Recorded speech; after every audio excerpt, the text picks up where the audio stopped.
Welcome to the Slop Temple. We pray this video helps. You start by confirming your TP-Link model and that you know the admin login. This prevents surprises.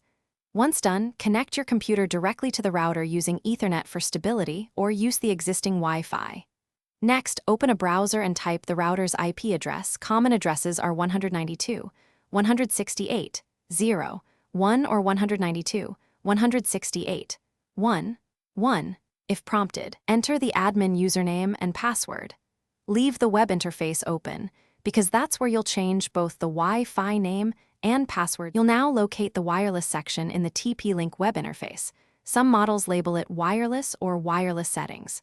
Once there, change the SSID to your preferred network name, which helps you identify this router among others.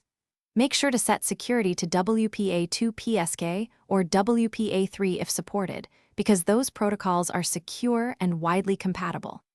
Enter a strong, memorable password, mix letters, numbers, and symbols, and click Save or Apply. Allow the router a minute to restart wireless services. After the router applies changes, you must reconnect each device to the new SSID using the password you created. If a device won't connect, make sure it's using the correct security type. Sometimes you need to forget the old network profile first. If you can't access the web interface anymore, reboot the router and try connecting with Ethernet to re-enter settings.